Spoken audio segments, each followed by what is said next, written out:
Correct. ನೀವು ಹೇಳಿದ್ರಿ ನಿಮ್ಮ ಮ್ಯಾಕಿ ಪಾಲಿಸಿಸ್ ಪಕ್ಷದ ಒಂದಷ್ಟು ಸಿದ್ಧಾಂತಗಳ ಬಗ್ಗೆ. ಅಂದ್ರೆ 2028ಕ್ಕೆ 224 ಕ್ಷೇತ್ರದಲ್ಲೂ ಕೂಡ ಸ್ಪರ್ಧೆ ಮಾಡುವಂತಹ ಗುರಿಯನ್ನ ಹೊಂದಿದ್ದೀರಾ. ಎಕ್ಸಾಕ್ಟ್ಲಿ. ಸೊ ಜನರ ಮುಂದೆ ಒಂದಷ್ಟು ಭರವಸೆಗಳನ್ನ ಇಡಬೇಕು, ಆಶ್ವಾಸನೆಗಳನ್ನ ಕೊಡಬೇಕು. ನಮ್ಮನ್ನ ಅಧಿಕಾರಕ್ಕೆ ತಂದ್ರೆ ಈ ರೀತಿ ಬದಲಾವಣೆಗಳನ್ನ ಆಲ್ರೆಡಿ ನೀವು ಮಾಡ್ತಾ ಇದ್ದೀರಾ. ಸೊ ಅದರ ಜೊತೆಗೆ ಅಧಿಕಾರಕ್ಕೆ ಬಂದ್ರೆ ಇನ್ನೊಂದಿಷ್ಟು ಬದಲಾವಣೆಗಳನ್ನ ಮಾಡ್ತೀವಿ ಅಂತ ಹೇಳಿ. ಅದು ಈಗ ಏನೇನೆಲ್ಲ ಸಿಂಪಲ್ ಪಾಯಿಂಟ್ಗಳು? ಮೇಡಮ್, ನಾನು ಹೇಳ್ತೀನಿ ನೋಡಿ ಮೇಡಮ್. ಈಗ ಪೂರ್ಣಿಮಾ ಮೇಡಮ್ ಒಬ್ರಿದ್ದಾರೆ, 200 ರೂಪಾಯಿ ಒಂದು ಪಾನಿಪುರಿ ಖರ್ಚು ಮಾಡ್ತಾರೆ, ಕರೆಕ್ಟಾ ಮೇಡಮ್? ಹ್ಮ್. 200 ರುಪೀಸ್ ಒಂದು ಹ್ಮ್. ಪಾನಿಪುರಿನೋ ಚಾಕ್ಲೇಟೋ ಏನೋ ತಿಂತೀರಾ ಒಂದು ದಿನಕ್ಕೆ, ನಾನು ಹೇಳೋದು ಹ್ಮ್. ಅರ್ಥ ಆಯ್ತಾ? ಕರ್ನಾಟಕದಲ್ಲಿ ಎಲೆಕ್ಟ್ರಾಲ್ ಅಂತ ಅನ್ಬಿಟ್ಟು 5,22,00,000 ಜನ ಇದ್ದಾರೆ. ಹ್ಮ್. ವೋಟ್ ಹಾಕೋ ಮತದಾರರು 5,22,00,000 ಜನ Correct. ಇದ್ದಾರೆ, ಹ್ಮ್. ಆಯ್ತಾ ಮೇಡಮ್? ಅದ್ರಲ್ಲಿ 10% ತಗೊಳ್ಳೋಣ ಮೇಡಮ್. ನಾವು ಬರೀ 50 ಲಕ್ಷ ಜನ, ಹ್ಮ್. 50 ಲಕ್ಷ ಜನ 200 ರೂಪಾಯಿನ ತಿಂಗಳಲ್ಲಿ 3 ದಿನ ಇಟ್ಬಿಡ್ತು ಅಂದ್ರೆ ಹ್ಮ್. 15 ಸಾವಿರ ಕೋಟಿ ಬರುತ್ತೆ ಮೇಡಮ್. 15,000 crores ಬರುತ್ತೆ. ಸಿಂಪಲ್ ಆಗಿ ನಾನು ಹೇಳ್ತಾ ಇದ್ದೀನಿ. ಬದಲಾವಣೆ ಮಾಡೋದಕ್ಕೆ ಯಾವ ಸರ್ಕಾರನೂ ಬೇಕಾಗಿಲ್ಲ.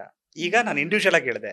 ಈಗ ನನ್ನ ಕಂಪನಿಯಿಂದ ಏನು ಮಾಡ್ತಿದ್ದೀನಿ ಅಂದರೆ, ನಮ್ಮ ರಾಜ್ಯದಲ್ಲಿರುವಂಥ ಅತಿ ಅಮೂಲ್ಯವಾದಂಥ ರಿಸೋರ್ಸಸ್ ಏನು ಅಂತ ನೋಡಿದೆ, ಅದು ಭೂಮಿ. ಹ್ಮ್. ದುಬೈಗೆ ಆಯಿಲ್ ಹೇಗೋ ಇಂಡಿಯಾಗೆ ಸಾಯಿಲ್ ಹಾಗೆ 68% ಅನ್ಯೂಸ್ ಆಗಿದೆ.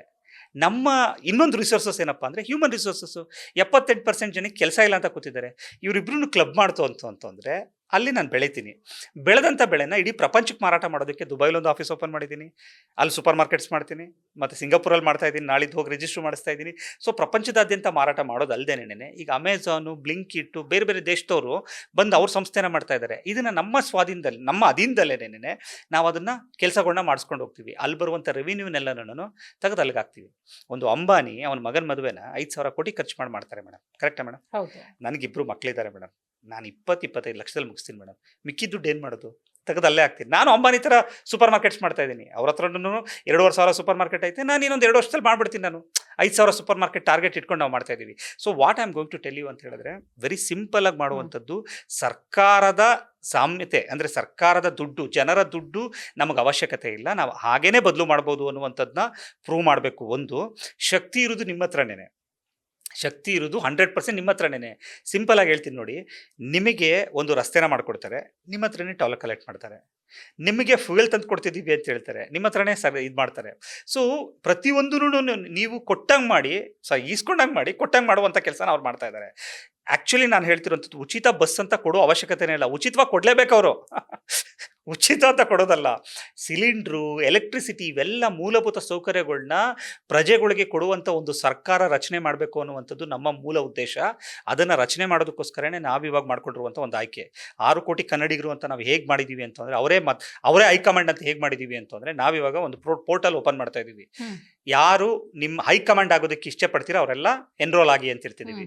ಸೊ ಎನ್ರೋಲ್ ಆದವ್ರಿಗೆಲ್ಲರಿಗೂ ಒಂದು ID ಕೊಡ್ತೀವಿ, ಯೂನಿಕ್ ID ಕೊಡ್ತೀವಿ.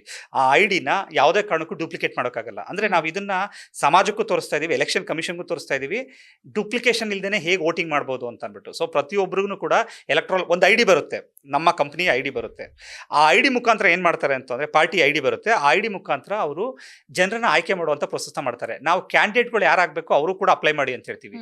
ಒಂದು ಕ್ಷೇತ್ರದಿಂದ 1,00,000 ಅಪ್ಲಿಕೇಶನ್ ಬರುತ್ತೆ ಅನ್ಕೊಳ್ಳಿ. ಇದರಲ್ಲಿ ನಾವು ರ್ಯಾಂಡಮ್ ಆಗಿ ಏನು ಮಾಡ್ತೀವಿ ಅಂತಂದರೆ 10 ಜನನ ಆಯ್ಕೆ ಮಾಡ್ತೀವಿ. ಅಂದರೆ ಐಡಿಗಳನ್ನ ಎಲ್ಲರೂ ಕೊಟ್ಟಿರ್ತೀವಿ.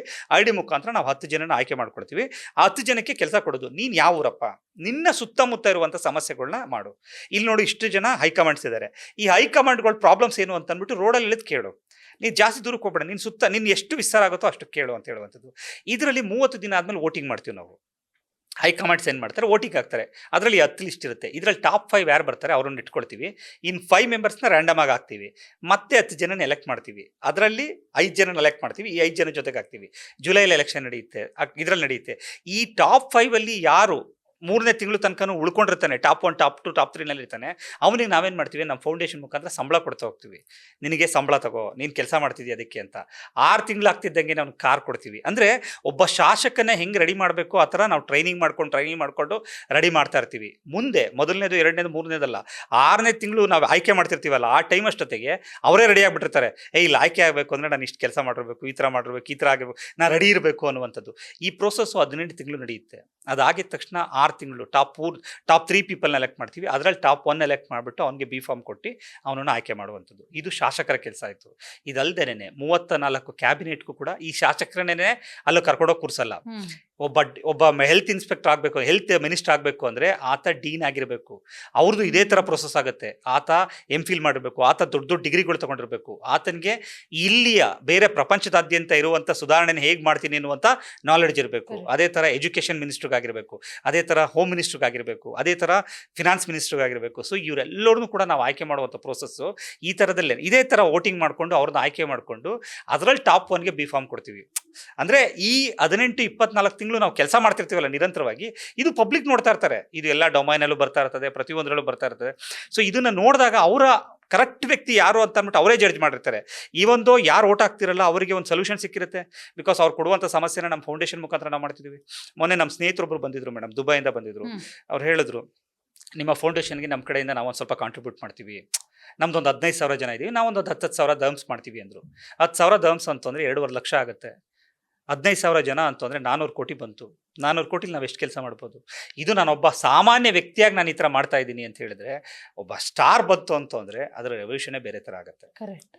ಸೊ ನಾವು ಹೇಳ್ತಿರುವಂಥದ್ದು ಆಯ್ಕೆ ಪ್ರೊಸೆಸ್ನ ಸಿಂಪಲ್ ಮಾಡಿ, ಜನಕ್ಕೆ ಅರ್ಥ ಆಗಬೇಕು. ಈಗ ಸರ್ ನಿಮ್ಮ ಪ್ರೊಸೆಸ್ ನಂಗೆ ಅರ್ಥ ಆಗ್ತಿಲ್ಲ ಅಂತ ಅಂದ್ಬಿಟ್ಟು ನೀವೆಲ್ಲರೂ ಉಪೇಂದ್ರ ಸರ್ನ ಕೇಳೋ ಬದಲು ನಿಮಗೆ ಅರ್ಥ ಆಗುವಾಗ ನಾನು ಏನು ಮಾಡ್ತೀನಿ ಅಂತ ಹೇಳ್ಬಿಡ್ತು ಅಂದರೆ ಸೊಲ್ಯೂಷನ್ನೇ ಮುಗ್ದೈತಲ್ವಾ ಪೂರ್ತಿ ಪ್ರಾಬ್ಲಮ್ನೇ. ಸೊ ನಾವು ಹಾಸ್ಪಿಟಲ್ಗೆ ನಾವು ಏನು ಮಾಡ್ತಿದ್ದೀವಿ ಗೊತ್ತಾ ಮೇಡಮ್, 20 ಕಿಲೋಮೀಟರ್ಗೆ ಒಂದು ಹಾಸ್ಪಿಟಲ್ ಸಿಗಬೇಕು ಮೇಡಮ್. ಇದನ್ನು ನಮ್ಮ ಫೌಂಡೇಶನ್ ನಾವು ಮಾಡಿದ್ದೀವಿ.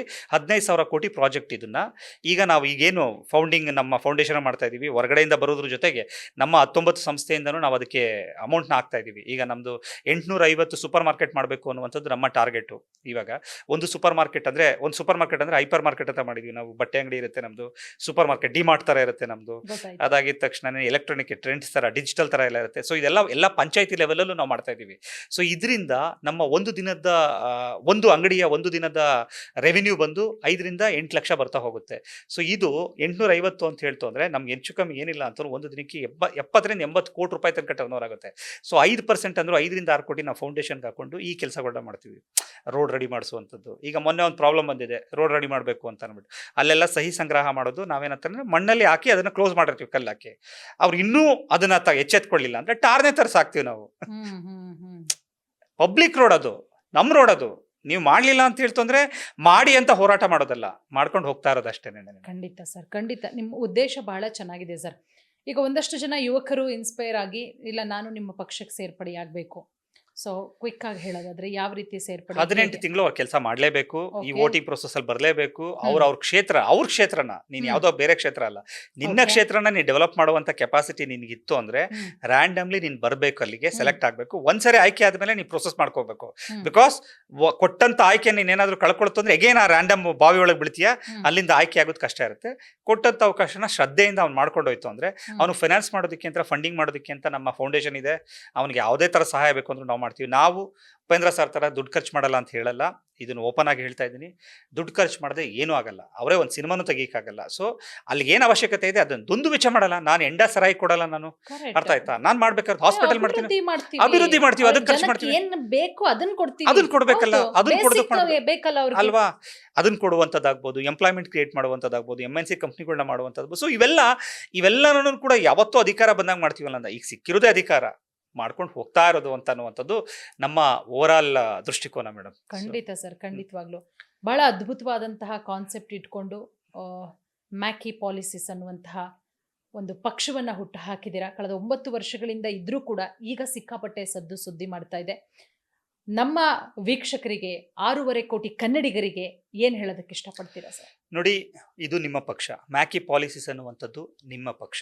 ನಾನು ಕೆಳಗಡೆ ಟ್ಯಾಗ್ಲೈನ್ ಬರ್ತಿದ್ದೀನಿ, ಇದು ಕರ್ನಾಟಕ ರಾಜ್ಯದ ಜನರ ಪಕ್ಷ ಅಂತ ಅಂದ್ಬಿಟ್ಟು ಬರ್ತೀನಿ, ರಾಜಕೀಯ ಪಕ್ಷ ಅಂತ ಹೇಳಿದ್ದೀನಿ. ನೀವೇ ಇದಕ್ಕೆ ಹೈಕಮಾಂಡು, ನಿಮ್ಮ ಅಭ್ಯರ್ಥಿಗಳನ್ನ ನೀವೇ ಆಯ್ಕೆ ಮಾಡ್ಕೊಳ್ಳಿ. ನಾವು ತುಂಬ ಟಫ್ ಆಗಿ ನಿಮಗೆ ಪ್ರೊಸೆಸ್ನ ಕೊಡಲ್ಲ. ನಿಮ್ಮ ಸಮಸ್ಯೆಗಳು ಏನೇನಿರುತ್ತೆ ಅದನ್ನೆಲ್ಲ ನಾವು ಪಂಚಾಯತಿ ಲೆವೆಲಲ್ಲಿ ನಮ್ಮದೇ ಆದಂಥ ಮ್ಯಾಕಿಸ್ 1 ಅಂತ ಸೆಂಟರ್ ಇರುತ್ತೆ, ನಮ್ಮ ಸೂಪರ್ ಮಾರ್ಕೆಟ್ ಪಕ್ಕದಲ್ಲೇ ನಾವು ಇಟ್ಟಿರ್ತೀವಿ. ಅಲ್ಲಿ ನಿಮ್ಮ ಸಮಸ್ಯೆಗಳನ್ನೆಲ್ಲ ನೀವು ಹೇಳ್ಬೋದು. ಅಲ್ಲಿ ಒಬ್ಬ ಎಕ್ಸಿಕ್ಯೂಟಿವ್ ಇರ್ತಾರೆ, ಅವ್ರ ಮುಖಾಂತರ ನಮಗೆ ಟಾಪ್ ಲೈನ್ ತನಕ ಬರುತ್ತೆ. ಅದನ್ನ ಸಮಸ್ಯೆನ ಫಂಡ್ ಮಾಡೋದಕ್ಕೆ ನಮ್ಮ ಫೌಂಡೇಶನ್ ಮುಖಾಂತರನೇ ಫಂಡಿಂಗ್ ಮಾಡಿ ಆ ಸಮಸ್ಯೆಗಳನ್ನ ಬಗೆಹರಿಸ್ತೀವಿ. ಸೊ ನಮ್ಮ ಉದ್ದೇಶ, ನಾವು ಕೆಲಸ ಮಾಡಿದರೆ, ನಾವು ಹೇಳ್ದಾಗೆ ನುಡಿದಂತೆ ನಡೆದ್ರೆ ಮಾತ್ರ ನಮ್ಮನ್ನ ಒಂದು ಪಾರ್ಟಿ ಅಂತ ಕನ್ಸಿಡರ್ ಮಾಡಿ ನಮ್ಮನ್ನ ಆಯ್ಕೆ ಮಾಡಿ. ಇಲ್ಲಾಂದ್ರೆ ನಮ್ಮನ್ನ ಆಯ್ಕೆನೇ ಮಾಡಬೇಡಿ. ನಾವು ಇನ್ನೂ 33 ತನಕ ಕೆಲಸ ಮಾಡ್ತಿರ್ತೀವಿ. ನಮಗಿರೋದು 3 ದಿನ ರಜಾ. ಯಾವುದೇ ಎಲೆಕ್ಷನ್ ನಡೀತು ಅಂದರೆ ಎಲೆಕ್ಷನ್ 48 ಗಂಟೆ ಪ್ಲಸ್ ಎಲೆಕ್ಷನ್ ದಿನ, ಅದು ಬಿಡ್ತು ಅಂದರೆ ಮಿಕ್ಕಿ ದಿನ ಎಲ್ಲ ನಾವು ಕೆಲಸ ಮಾಡ್ತಿರ್ತೀವಿ. ಸೊ ನಿಮಗಾಗಿ ನಾವು ಬರ್ತಿದ್ದೀವಿ. ಸೊ ಇದು ನಿಮ್ಮ ಪಕ್ಷ, ನಮ್ಮನ್ನ ಸದುಪಯೋಗ ಪಡಿಸ್ಕೊಳ್ಳಿ ಅಂತ ಹೇಳ್ತೀನಿ. ಖಂಡಿತ ಸರ್, ನಮ್ಮ ಕಡೆಯಿಂದನೂ ಕೂಡ ಆಲ್ ದಿ ಬೆಸ್ಟ್. ಖಂಡಿತ ಒಂದು madam. ಒಳ್ಳೆ ಉದ್ದೇಶ ಇಟ್ಕೊಂಡು ಆಲ್ರೆಡಿ ಕೆಲಸಗಳನ್ನ ಮಾಡ್ತಾ ಮಾಡಿ ಇದ್ದೀವಿ. ಜನರ ಮುಂದೆ ಬರ್ತಾ ಇದ್ದೀರಾ. 2028ಕ್ಕೆ ಎಲ್ಲಾ ವಿಧಾನಸಭಾ ಕ್ಷೇತ್ರದಲ್ಲೂ ಕೂಡ ಅಭ್ಯರ್ಥಿಯನ್ನ ಕಣಕ್ಕಿಳಿಸುವಂತ ಪ್ಲಾನ್ ನಾವಲ್ಲ, ಜನರೇ ಇಳಿಸಿರ್ತಾರೆ. ಖಂಡಿತವಾಗ್ಲೂ ಕೂಡ ಅಭೂತಪೂರ್ವ ಯಶಸ್ಸು ಸಿಗಲಿ. ಎಲ್ಲರಂತಾಗಬೇಡಿ ನೀವು. ನಾವ್ ಏನಾದ್ರೂ ಒಂದು ಬದಲಾವಣೆ, ಖಂಡಿತ. ನಿಮ್ ಮಾತನ್ನ ಕೇಳಿದ್ರೆ ಖಂಡಿತವಾಗ್ಲೂ ಕೂಡ ಒಂದು ಬದಲಾವಣೆ ಗಾದೆ ಇದೆ ತರ್ತೀರಾ ಮೇಡಮ್ ಅಂತ. ಕನ್ನಡದಲ್ಲಿ, ಎಲ್ಲರಿಗೂ ಒಂದು ದಾರಿ ಆದ್ರೆ ಎಡವಟ್ಟನಿಗೆ ಒಂದು ದಾರಿ ಅಂತ. ಆ ಎಡವಟ್ಟ ನಾನು. ಸೊ ನಾನು ಯಾವಾಗ್ಲೂ ಬೇರೆ ದಾರಿಲೇ ಹೋಗ್ತೀನಿ.